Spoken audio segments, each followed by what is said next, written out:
सो hey guys, कैसे हैं सब लोग। So welcome back to my channel. Right, so NEET 2024 the biggest question in every student mind right now कि NEET 2024 में क्या होगा। सिलेबस रिड्यूस हो चुका है। Is that NEET 2024 level is tough और is that it's easy, right? So 23 lakhs of students are appearing candidates on NEET 2024 examination. So guys, बहुत बड़ा क्वेश्चन है हर एक स्टूडेंट के दिमाग में भी, कैसे होगा इन 15 डेज में, कैसे स्टडी करें, कैसे सब कुछ होगा। Hello, I am Preeti Bhatt, MBBS second year student in GGS medical college Punjab. So बहुत सारे स्टूडेंट्स के क्वेश्चन होते हैं कि दीदी कैसे करें, कैसे होगा, मतलब बहुत डर लग रहा है। मतलब पूरा साल पढ़े हैं लेकिन फिर भी इतना डर लग रहा है कि हमें लग रहा है कि नहीं होगा, और अगर नहीं हुआ तो हम आगे क्या करेंगे। We have no option, because हमने सिर्फ यही सपना देखा है कि हमें डॉक्टर ही बनना है, हमें और कुछ नहीं चूज़ किया अपनी लाइफ में। हमने मेडिकल फील्ड को इसीलिए चूज़ किया था कि हमें एक डॉक्टर ही बनना है, राइट। सो अपने पेरेंट्स के लिए कुछ करना है। बहुत सारे क्वेश्चंस होते हैं हमारे दिमाग में जब हम नीट की स्टडी करते हैं। तो first of all guys, each and every student right now जो स्टडी कर रहा है, फर्स्ट ऑफ ऑल जो सबसे मेन बात होती है, जो पूरे एक साल में आप एक लाइन पे चलते आ रहे होते हैं, आपको पता है बहुत मोटिवेशन होता है उस टाइम का। आपका मोटिवेशन यहाँ होता है जिस चीज़ का, जिस दिन का आपको इंतज़ार होता है कि हाँ हमें नीट का एग्ज़ाम देना है, और जब वो एग्ज़ाम पास आ जाता है तो आपका जो मोटिवेशन का लेवल वो बिल्कुल यहाँ हो जाता है, और आपका जो लाइक जिस रास्ते पे आप उस टाइम चल रहे होते हो वो बिल्कुल आप इधर उधर हो जाते हो। क्यों? बहुत सारे क्वेश्चंस होते हैं, क्यों होते हो भाई? इतने साल से, 2 साल से, 3 साल से ड्रॉपर्स रह रह के आप सिर्फ इस दिन के लिए वेट कर रहे होते हो कि कब वो दिन आए और कब आप लोग वो एग्ज़ाम दो, और जब फिर वो एग्ज़ाम आता है तो आप डरने लग जाते हो। क्यों भाई?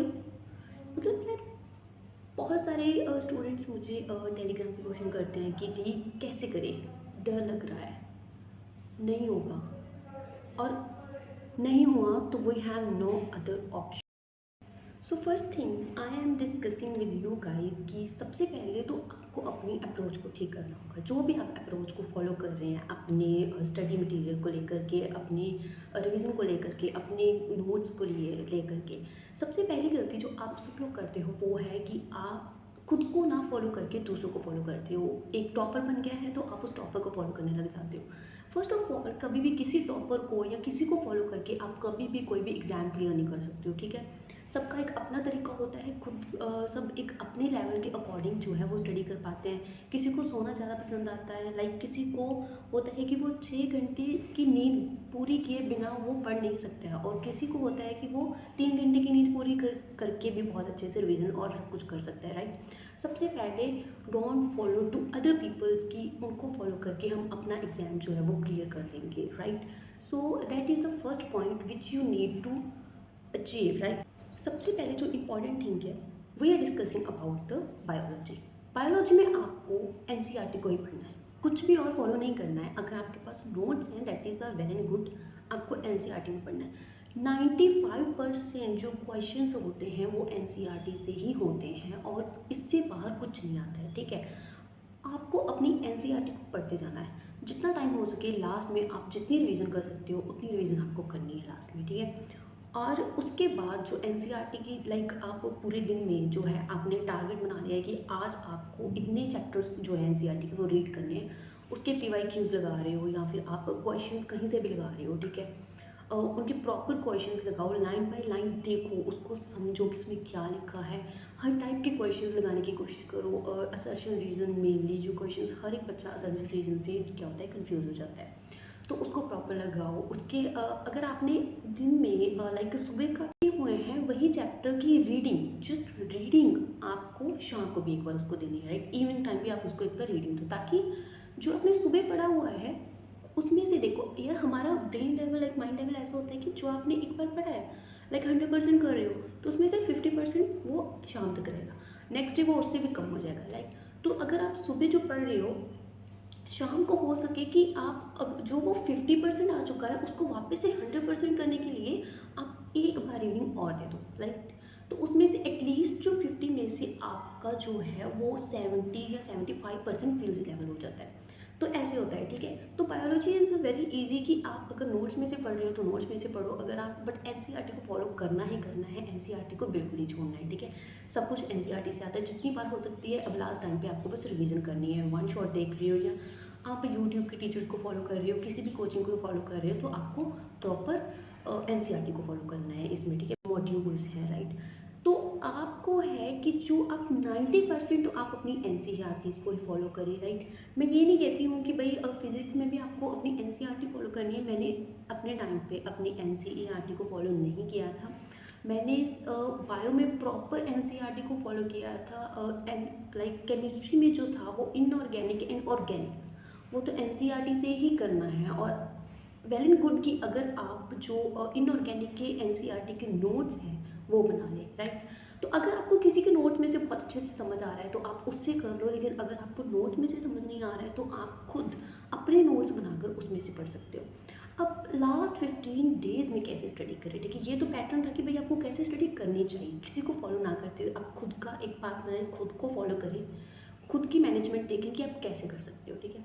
अब लास्ट 15 डेज़ में क्या करें, लाइक मॉक टेस्ट में नंबर नहीं आ रहे हैं, 200 तक मार्क्स आ रहे हैं, पूरे साल में पढ़ा है। अगर वो मैथमेटिक्स होती है, ठीक है, जिसमें आपको कुछ तो ईजी हो जाते हैं, क्योंकि जो फिज़िक्स अच्छे से कर सकते हैं वो केमिस्ट्री की फिजिकल केमिस्ट्री अच्छे से कर सकते हैं। अब बात आती है ऑर्गेनिक की। भाई ऑर्गेनिक में दीदी रिएक्शंस याद नहीं हो रही हैं, उनके नेम याद नहीं हो रहे हैं, रिएजेंट का फंक्शन याद नहीं हो रहा है कि कौन सा रिएजेंट क्या करता है, रिएजेंट बोले जा रहे हैं। तो इसमें आपको क्या करना है कि भाई अच्छे से जो रिएजेंट है अगर आपको याद नहीं हो रहा है, then make a notes of that particular reaction. जो आपको याद हो चुकी है उसको रख दो साइड पे, जो नहीं याद हो रही है उसको लिख लो एक पेपर पे, और या तो अपनी दीवार पे लगा लो या कहीं पर भी जहाँ पे आप सीधा देख सको, राइट।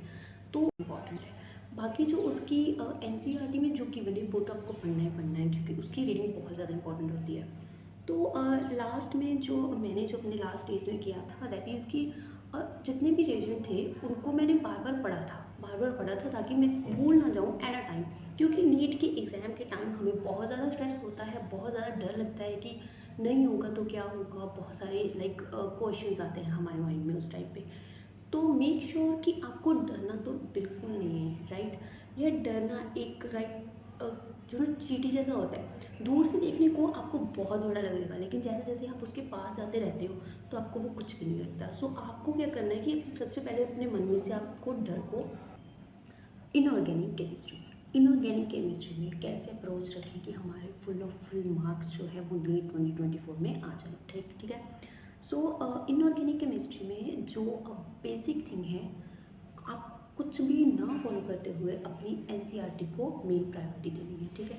अगर आपकी एनसीईआरटी जो है वो 100% आपके टिप्स पे है, तब जाके आप किसी और चीज़ को प्रायोरिटी दे सकते हो, लाइक मॉड्यूल्स हैं या फिर आपके किसी टीचर के नोट्स पढ़ रहे हो, तो सबसे पहले प्रायोरिटी होनी चाहिए आपकी एनसीईआरटी, ठीक है। सो क्योंकि जो एनसीईआरटी है बहुत सारे क्वेश्चंस जो हैं जो एनसीईआरटी से डायरेक्ट लाइन से पूछे जाते हैं। तो अगर आपको इनऑर्गेनिक केमिस्ट्री के नोट्स चाहिए होंगे तो वो मैं अवेलेबल करवा दूँगी आपको मेरे टेलीग्राम चैनल में। बहुत अच्छे और 9 to 9 जो है नोट्स आपको इनऑर्गेनिक केमिस्ट्री के मिल जाएंगे। लाइक कि पता नहीं क्या ही आ गया वो हमारे मेडिकल स्टूडेंट्स के सामने, राइट। तो मैथ से डरते हम बायोलॉजी लेते हैं और मेडिकल लेते हैं, जिसमें हमें नहीं पता कि नीट के टाइम पे भी हमें बहुत सारी मैथ्स देखने को मिल सकती है। So physics, what to do in physics for अच्छे मार्क्स लाने के लिए। तो फिज़िक्स में क्या करना चाहिए और कि फ़िज़िक्स में हम कैसे करें। फ़िज़िक्स के फॉर्मूलाज याद नहीं होते हैं। फ़िज़िक्स में हमें एटलीस्ट आपको 120 प्लस स्कोर्स जो हैं वो चाहिए, अगर आप एक जनरल कैटेगरी से हो। क्योंकि अगर आप कुल मिलाकर देख लो कि जितने भी मार्क्स आप बायोलॉजी में अच्छे मार्क्स ले सकते हो, राइट, फिर केमिस्ट्री में अच्छे मार्क्स ले सकते हो, लेकिन फिज़िक्स में हर कोई वीक रह जाता है, स्पेसिफिकली द न्यू स्टूडेंट्स जो कि फ़िज़िक्स में सबसे ज़्यादा डरते हैं, और मोस्टली द फिज़िक्स ही उनका वीक पार्ट रहता है, जिसकी वजह से काफ़ी सारे उनको ड्रॉप्स लेने पड़ते हैं, बहुत टाइम वो फेल हो चुके होते हैं, राइट। सो सबसे पहली बात है कि आपका कॉन्फिडेंस लेवल बहुत हाई होना चाहिए during the NEET exam, right. जो लास्ट 15 डेज़ जो 20 डेज़ रह जाते हैं, इनमें से मोस्ट ऑफ द स्टूडेंट जिनको बहुत अच्छे से जिन्होंने प्रिपरेशन भी की होती है, वो लास्ट में सिर्फ अपने कॉन्फिडेंस की वजह से भी पीछे रह जाते हैं। Yes, I am right here कि आपका कॉन्फिडेंस लेवल यहाँ पे बहुत हाई होना चाहिए। अगर आपका कॉन्फिडेंस ही नहीं है कि यार एग्ज़ाम से राइट नाउ कि आप नहीं कर पाओगे, राइट, तो आपका कॉन्फिडेंस लेवल बहुत हाई होना चाहिए इन दैट टाइप कि ठीक है, आपको करना है तो करना है, आपको फोड़ना है तो फोड़ना है, क्या हो गया, एक एग्ज़ाम ही तो है। सो नीट में आपको जो फिज़िक्स में क्या करना है कि फिज़िक्स में आपको बना लेने हैं फॉर्मूलाज़ की लिस्ट, ठीक है। तो फॉर्मूलाज़ की लिस्ट जब आपने बना ली है तो उसको प्रॉपर रात और दिन दोनों टाइम आपको उसको रिवीजन देनी है। रिवीजन के साथ साथ ऐसा नहीं है कि बस रिवीजन दी और ठीक है चला गया। कंसेप्ट्स को भूलना नहीं है। अगर आप क्वेश्चंस लगा रहे हैं तो क्वेश्चंस को लगाते रहिएगा, ठीक है। ऐसा नहीं है कि 15 डेज रह गए हैं, ठीक है, बस रिवीजन पे रिवीजन दे जाते हैं, ठीक है। बट देखो यार, मैं भी ऐसे करती थी, लेकिन अब क्या होता था कि मैं क्वेश्चन को लगाने के बाद फिर भी मैं उसकी अप्रोच भूल जाती थी कि how to solve this question with that formula. तो आपको प्रॉपर वो चीज़ को याद रखना है कि आपको कैसे करना है। और याद कैसे रहेगा, अगर आपका ब्रेन का स्ट्रेस लेवल कम होगा तभी आप किसी चीज़ को याद रख पाओगे, ठीक है। तो आपको अपने स्ट्रेस को कम रखना है और फिर भी आप किसी चीज़ को क्या है याद रखूँगा, तभी आप किसी चीज़ को याद रख पाओगे, ठीक है। तो आपको अपने स्ट्रेस को कम रखना है और फिर भी आप किसी चीज़ को क्या है याद रख पाओगे। तो इस तरीके से आपको तीनों के तीनों सब्जेक्ट्स को फॉलो करना है। और मेक श्योर कि आप बहुत सारी बुक्स को ना लेते हुए पर्टिकुलरली एनसीईआरटीज़ और पर्टिकुलर नोट्स जो हैं आप उन्हीं को फॉलो करो और दूसरों को फॉलो ना करते हुए आप खुद की अप्रोच बनाओ, ठीक है। मेन थिंग इज़ कि मैंने जो अपनी नीट की स्टडी की है that's without any coaching and without any other teachers, just on from YouTube and self study से ही नीट को क्लियर किया है। तो आप इतनी इतनी कोचिंग्स लेकर के क्यों नहीं कर सकते हो, ठीक है। तो जस्ट आपका क्या चीज़ आपके अंदर जो कमी है कि आप नहीं कर पा रहे हो, just that is your confidence, your motivation and nothing else. So अगर आपको वीडियो अच्छी लगी हो तो सब्सक्राइब ज़रूर करना। एंड कोई भी प्रॉब्लम हो, I am here for you.